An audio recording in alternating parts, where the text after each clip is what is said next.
ಪ್ರೀತಿ ಅನ್ನೋದು ಎಷ್ಟು ವಿಚಿತ್ರ ಅಲ್ವಾ? ನಮ್ಗೆ ಗೊತ್ತಿಲ್ಲದೆ ಹಾಗೆ ಬೆಳೆದು ಬಿಡುತ್ತೆ.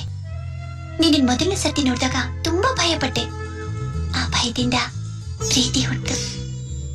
ಆದ್ರೆ ಒಂದ್ ಮಾತ್ ನಿಜ ನಂದಿ, ನೀನ್ ಪ್ರೀತಿ ಪಡೆಯೋಕೆ ನಾನ್ ತುಂಬಾ ಪುಣ್ಯ ಮಾಡಿದ್ದೀನಿ.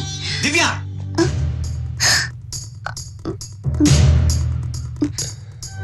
ಅಪ್ಪ, ಅಷ್ಟಾದ್ರೂ ಜ್ಞಾಪಕ ಇದೆಯಲ್ಲ? ಎಲ್ಲೋ ಮತ್ತೆ ಬಿಟ್ಟಿದ್ದೆ ಅನ್ಕೊಂಡಿದ್ದೆ. ಯಾಕೆ ಹೀಗ್ ಮಾತಾಡ್ತಿದ್ದೀರಾ?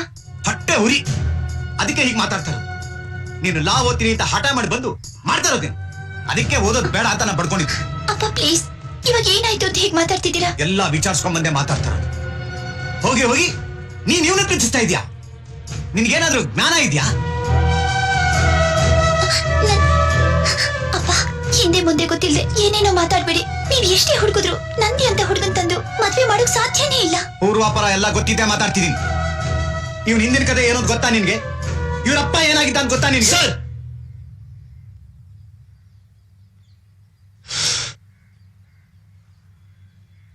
ಹಿಂದಿನ ಕತೆ ಬೇಡ, ಅದು ಮುಗ್ದೋಗಿರೋ ಅಧ್ಯಾಯ. ಒಬ್ಬ ಮನುಷ್ಯನಾಗಿ ಬಾಳ್ಬೇಕು ಅಂತ ಆಸೆ ಪಟ್ಟಿಲ್ ಬಂದಿದ್ದೀನಿ ಸರ್. ಹಳೆ ನಂದಿ ಅಲ್ಲ ನಾನು. ಪ್ಲೀಸ್, ಹಳೆದಿನ ಕಿತಿ ಪಡಿ.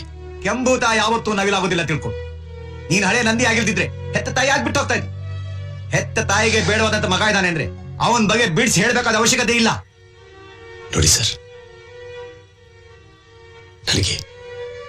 ನನಗಿಂತ ನನ್ನ ತಾಯಿ ಮೇಲೆ ನಂಬಿಕೆ ಜಾಸ್ತಿ. ಈ ಒಂದು ವಿಷಯದಲ್ಲಿ ನೀವು ನನ್ನ ಯೋಗ್ಯತೆ ಅಳೆಯೋದಾದ್ರೆ ನನ್ನ ಮಾತು ಕೇಳಿ. ದಿವ್ಯನ ನಾನು ಪ್ರೀತಿಸ್ತಾ ಇದ್ದೀನಿ. ಹಾಗಂತ ಹೆಣ್ಣು ಕೇಳೋದಕ್ಕೆ ನಾನು ಬರೋದಿಲ್ಲ. ನಮ್ಮಮ್ಮ ಬರ್ತಾರೆ, ಖಂಡಿತವಾಗ್ಲೂ ನಮ್ಮಮ್ಮ ಬರ್ತಾರೆ. ಅವತ್ತು ನಿಮ್ಮೆಲ್ಲ ಪ್ರಶ್ನೆಗಳಿಗೆ ಉತ್ತರ ಸಿಗುತ್ತೆ.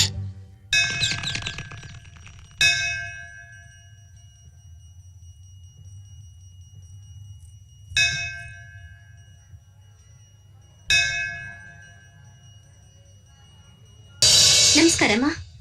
ನಾನ್ ದಿವ್ಯಾ, ಇವಳು ಪಿಂಕಿ. ನಾವಿಬ್ರು ನಂದಿ ಕ್ಲಾಸ್ಮೇಟ್ಸ್. ಅವನ ಬಗ್ಗೆ ನನ್ನ ಹತ್ರ ಮಾತಾಡ್ಬೇಡಿ. ನಿಮ್ ಮಗನ್ ಬಗ್ಗೆ ನಿಮ್ ಹತ್ರ ಮಾತಾಡ್ದೆ ಬೇರೆ ಯಾರ ಹತ್ರ ಮಾತಾಡ್ಬೇಕು? ಅವನು ನನ್ನ ಮಗನೇ ಅಲ್ಲ. ಅವನೊಬ್ಬ ರೌಡಿ, ಒಬ್ಬ ಕೊಲೆಗಾರ. ನೀವು ತಪ್ಪು ತಿಳ್ಕೊಂಡಿದ್ದೀರಾ. ನಿಜ ಏನು ಅಂದ್ರೆ ಕರಣ್ ಮತ್ತೆ ನಾಗೇಶ್ ಜೀವಕ್ಕೆ ಅಪಾಯ ಬಂದಾಗ ಅವ್ರನ್ನ ಕಾಪಾಡೋದಕ್ಕೋಸ್ಕರ ನಂದಿ ಹೊಡೆದಾಡದ್ನೆ ಹೊರತು ಬೇರೆ ಯಾವ ಉದ್ದೇಶನೂ ಇಲ್ಲ. ನಿಜವಾಗ್ಲೂ ಅವನೊಬ್ಬ ಬ್ರಿಲಿಯಂಟ್ ಸ್ಟೂಡೆಂಟ್. ಅವ್ನ್ ಚೆನ್ನಾಗಿ ಓದಿ ಒಳ್ಳೆ ಮಾರ್ಕ್ಸ್ ತಗೋತಾನೆ.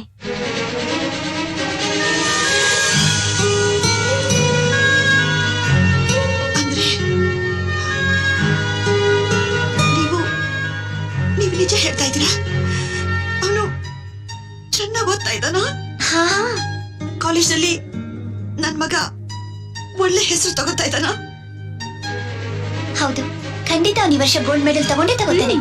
ಬನ್ನಿ ಅವನ ಹತ್ರ ಮಾತಾಡಿ. ಅದನ್ನ ಮಾತ್ರ ಕೇಳ್ಬೇಡಿ.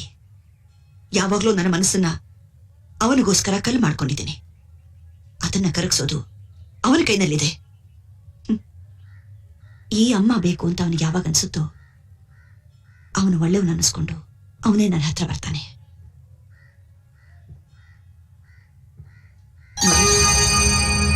ನನಗೂ ನನ್ನ ಮಗನ್ನ ನೋಡ್ಬೇಕು, ಅವನ ಜೊತೆ ಮಾತಾಡಬೇಕು ಅಂತ ತುಂಬಾ ಆಸೆ ಇದೆ. ನಾನು ಅವನಿಲ್ದಲೇ ತುಂಬಾ ನೊಂದಿದ್ದೀನಿ.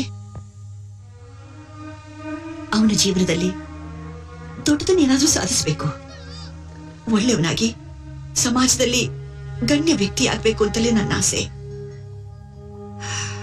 ನಾನು ಮತ್ತೆ ಅವನನ್ನ ನೋಡಿದ್ರೆ ನನ್ನ ನಂದಿನ ದೊಡ್ಡ ಮನುಷ್ಯನನ್ನಾಗಿ ನೋಡ್ಬೇಕು. ಇಷ್ಟು ವರ್ಷಗಳ ನಂತರ ನಾನು ಅವನನ್ನ ಹಾಗೆ ನೋಡಿದ್ರೇನೆ ನನಗೆ ತೃಪ್ತಿ ಆಗೋದು. ಆಮೇಲೆ ಖಂಡಿತ ನನ್ನ ಮಗನ ಜೊತೆಲೇ ಇದ್ದು ಬಿಡ್ತೀನಿ.